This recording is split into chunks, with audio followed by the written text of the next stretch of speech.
Hey everyone, Travis here, the producer, sound designer, co-creator, and whatever of The White Vault, and I'm here today to talk about something that we've spent a lot of time making, spoiler-free, so you don't have to worry about listening to something first, a mini-series called Avrum, and while this is not directly how we made The White Vault, it is how we made a White Vault mini-series, and all of the elements you're about to hear are the sort of love that we put into every episode of the White Vault main series. We just happen to have a really easy narrative for this story. So, I'm going to walk us through what it took to bring this story to life. We put a lot of work into all of the stories that we make, and this mini-series was no exception. As you'll hear, it was actually quite far from mini. This story was just as much work, if not more, than many full seasons of shows that we've made. So we're going to give you a bit of a guided tour of the creative process that brought Avrum to life, and also share some of the fun moments we had, because even though the subject matter is quite serious with Avrum, that is the 1648 Cossack massacre,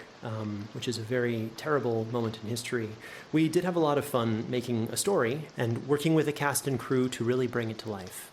Hi, I'm K.A. Statz, the writer and creator of The White Vault and The White Vault Avrum, and I am the scholar in Fool and Scholar Productions, that being our core team of myself, K.A. Statz, and Travis Vengroff, my partner, husband, and do-gooder. Writing Avrum was a wonderful experience. Writing historical fiction can be incredibly difficult, and it's definitely an undertaking. When we decided we were going to tell a story along this lines, I had a very different idea in mind originally, and by taking several different ideas and deciding how it is that I wanted to tell the story and exactly narrowing it down on what kind of story I wanted to tell within the world of the White Vault, I was able to come together with this idea for the Avrum story to take place during the 1648 Cossack uprising. Sorry, our dog entered the room with his little clicky-clacky toes. The 1648 Cossack uprising, and a story that told not only a piece of my world of horror, but showcased horror in the real world and in real history. One of the chests contained this journal, certainly a rare, if not singular find. One of the things that was such a great help to us when we were creating the story and when I was writing it was that we got to have a cultural consultant who looked through everything that I had spent so much time writing to make sure that even if I had done as much research as I could possibly do, there are people who are always going to know more than what I can find out. Natan was such a great benefit to our story and to being able to tell an incredibly realistic representation of the time and then making it into a piece of audio and horror fiction. One of the other things I really wanted to do with Avrum was move away from the White Vault being entirely found footage. So we use the framework of found footage to bridge these pieces of Avrum together, but then we go into a real-time representation of what is happening to this boy during this time period. And it's a great way for me to introduce the core White Vault listenership to the White Vault without the braces and the box of found footage. I've really grown as a writer since I started the creation of the White Vault, 5 years ago now. So being able to tell the story in a different way is something that I couldn't have done back then. And I'm really happy that I had the opportunity to do so now with Avrum.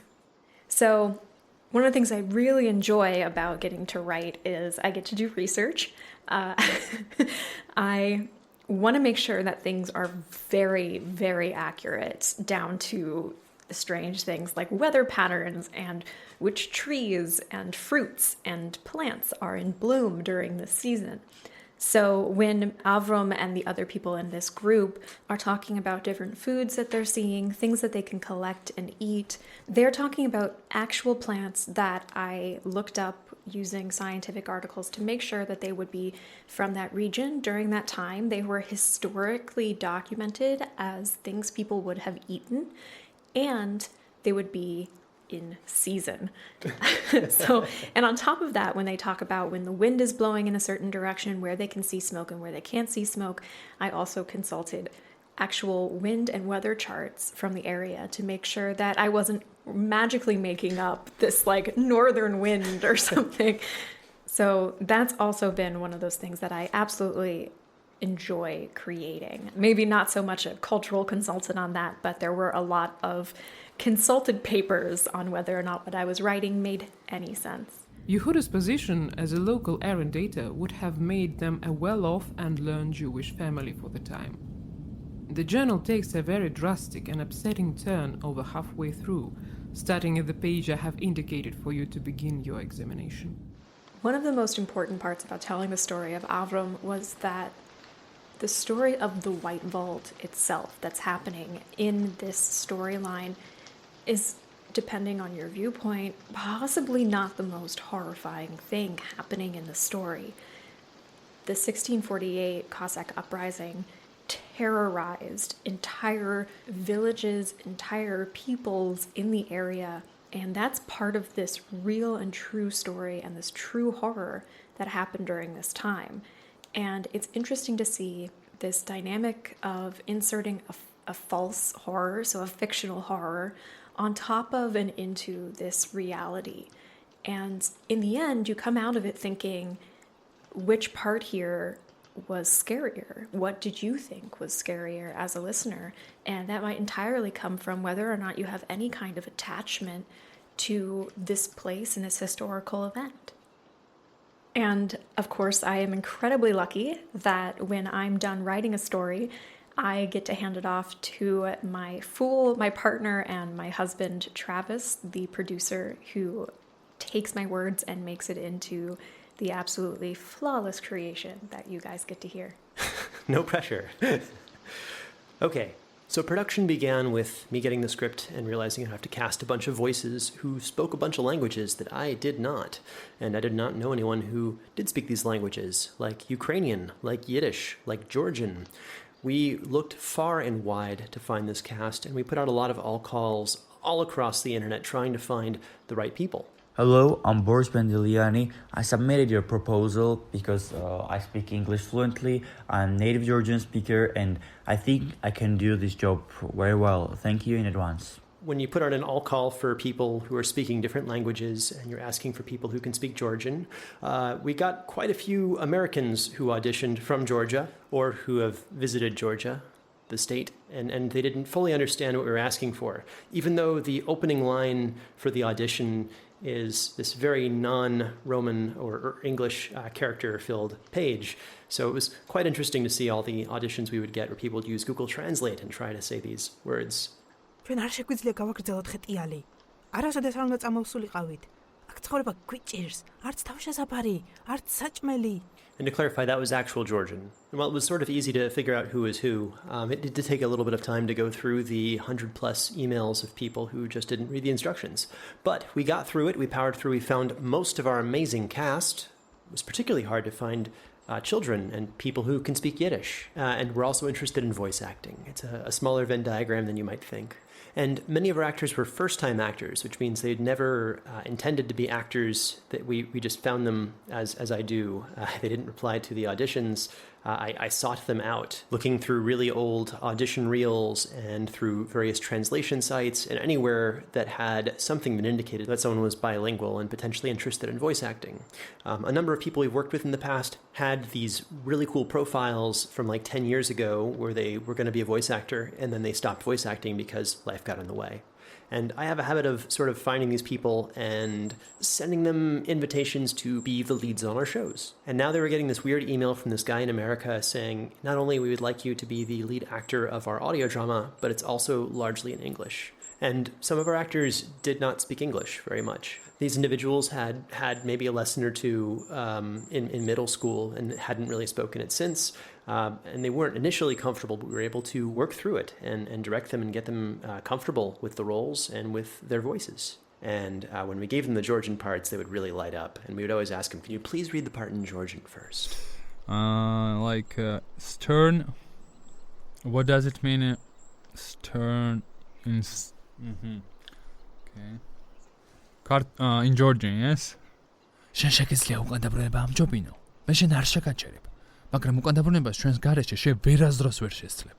And you could just see it in their faces because we were doing Zoom calls. The actors had never gotten to speak their language as a character or seen their language on, like, an American television show. And now suddenly they're the main character and they're getting to speak their native tongue. I should be fearful and angry also.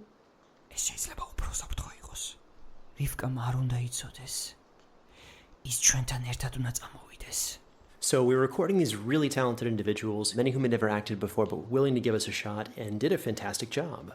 Дорогая Вера, давно тебе не писала, но надеюсь, у тебя все в порядке. Another thing, one of our lead actors was the member of a guild, which required us to follow guild rules, which meant that we had very specific parameters on working with cast. So we had very limited access to actors, and as a result, we decided to live direct through Zoom, because we're in COVID and across the world.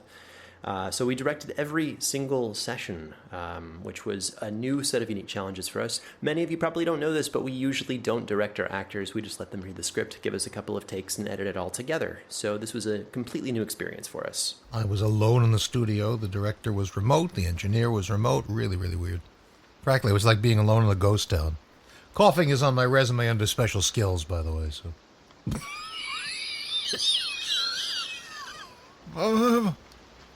My wife! It also led to some pretty funny moments during production of Yelena Shmulenson. Shmulenson. Yelena Shmulenson. Yeah, it's very easy. I don't understand why people get so worried about it. We've got someone in Russia who's going to be reading it. Okay, well then they're going to say Yelena Shmulenson. Hopefully not. And I did send this exact clip to our actor in Russia. Yelena Shmulenson. As Avrum. No pressure. Yelena Shmulenson. And we were also generally recording with at least a 12-hour time zone difference. So as they were getting into the studio and getting to record at about, 10 in the morning, it's 10 in the evening my time, so I can't direct with like full energy. It was quite an experience. So like it was every night, I think from 10 to 2 in the morning, I would be recording someone for about a week. Our home is very far. That was too bad. Our home is very far. Wait, I still make an accent on we, right? Our home is very far. He may not want to come. It became very apparent that we needed someone for our leading role, Rivka, and we couldn't find an actual little girl that we could traumatize with this story. And I was talking with the person who helped translate the majority of the languages in the story, Lika Khukhashvili, and asked her if she could audition for one of the roles, because she'd been sending us audio files of her saying the lines, and she sounded really natural. She'd never acted before, didn't see herself as a voice actor. She was comfortable enough to send us an audition. We protected what is to come. I do. And did a wonderful job. He's my little brother now, and he promised to find me a way home. And now we have a way home.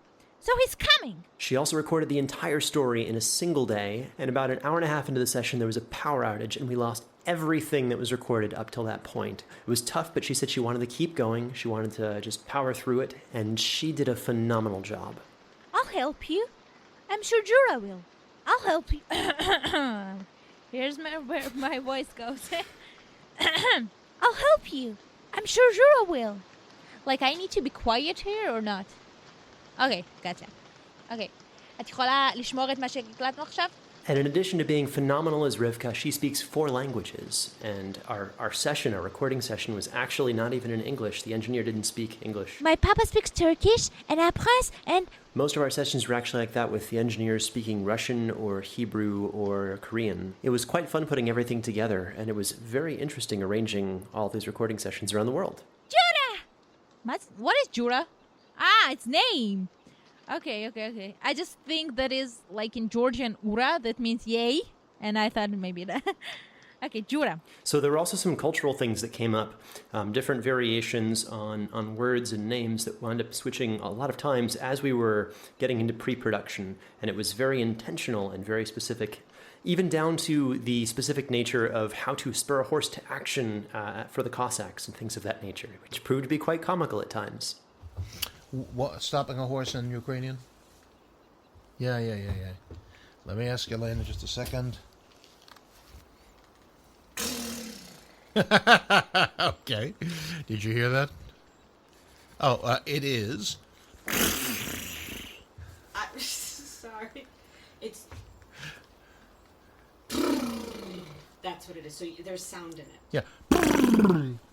Okay. So, the horse sound. All right, so come back and remind me of it. What's this? Here. Het is weer amol.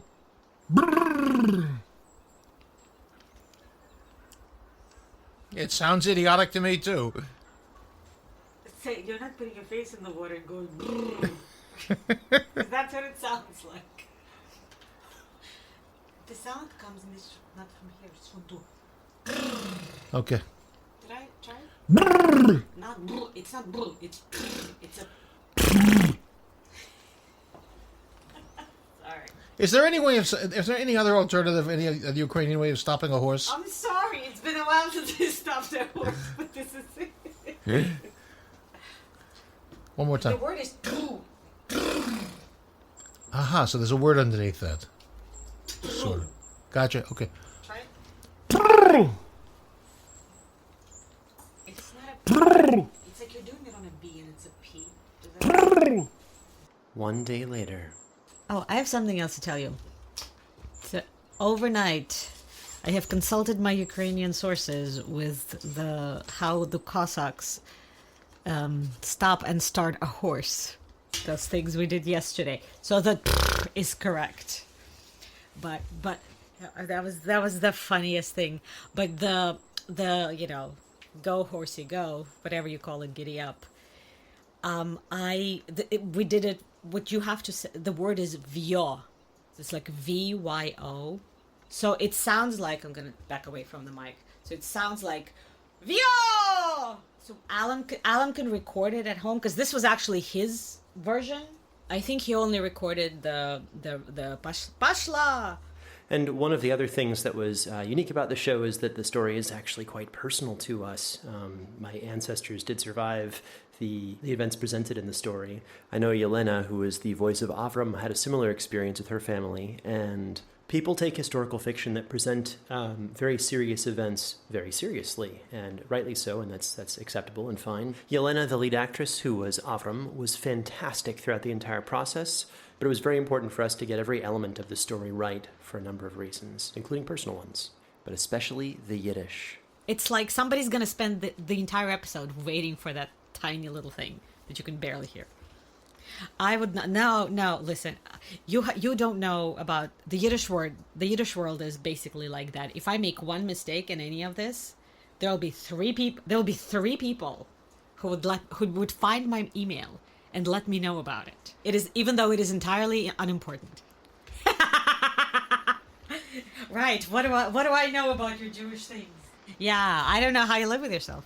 So throughout this episode, you may have noticed a drastic difference in microphone quality. Another interesting element is that every microphone we recorded on was drastically different, and we had quite the challenge of making them all sound like they were in the same room, talking to each other without using any of the found footage tricks from our other shows.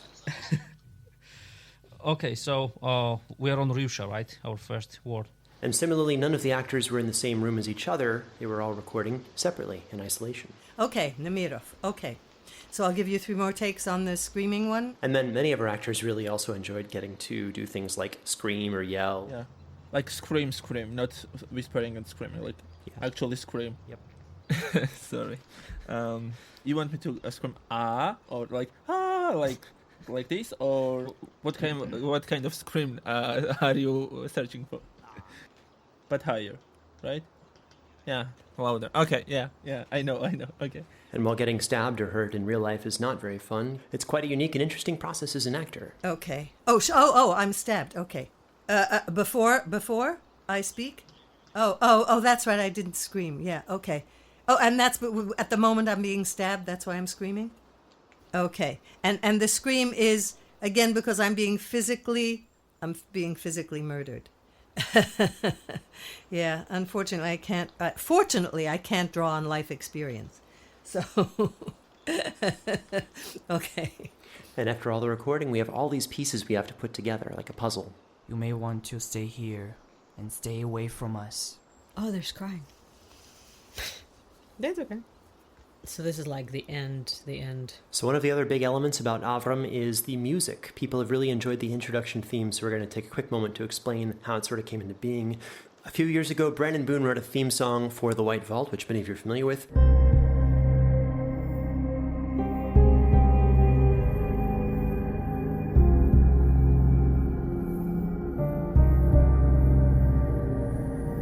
So for this song, the Song of Avrum, we envisioned it as a more traditional remix of sorts with strong klezmer influences and acoustic instruments. So Stephen Malin wrote and recorded an arrangement in an afternoon and sent me this.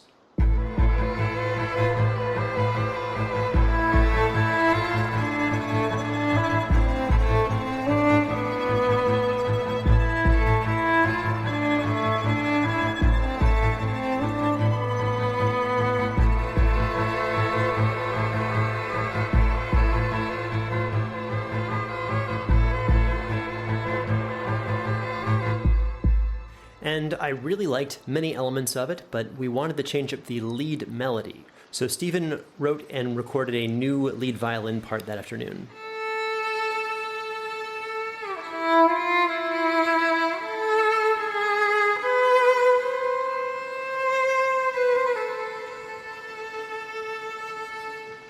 And Stephen was very generous. He allowed me to have the individual files of each instrument and play with them a little bit. And we combined both of the violin melodies together, and he added a bunch of other things as well.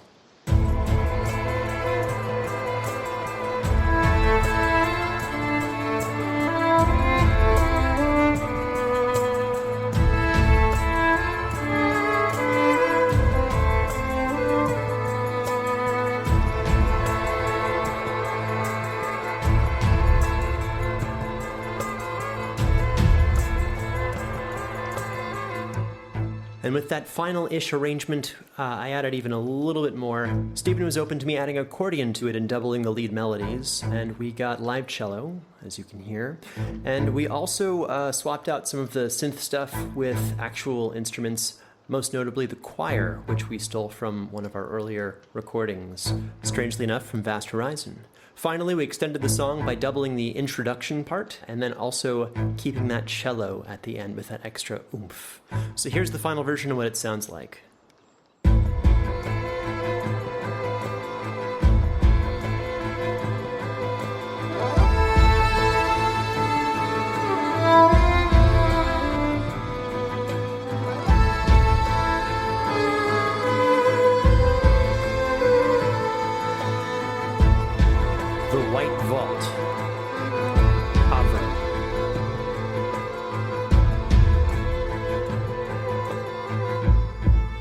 Episode number, title.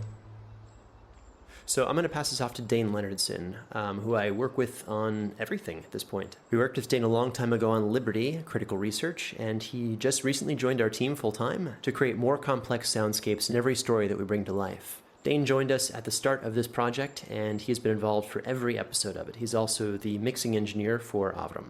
I feel particularly lucky because I'm no longer alone in the world of editing and sound designing, but I've got someone to bounce ideas off of who I consider very much an equal and has a really great ear for things. I feel very strongly that the two of us create better work together than either one of us could create alone.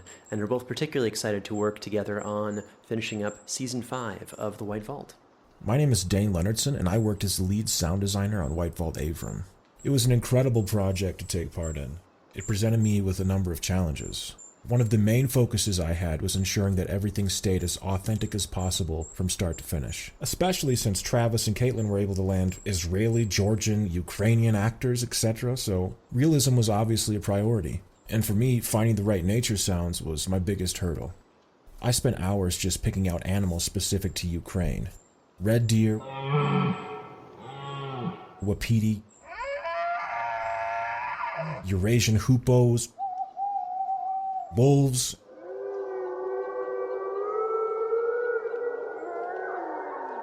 and a ton of others, but in the end it paid off and we were left with a lush soundscape.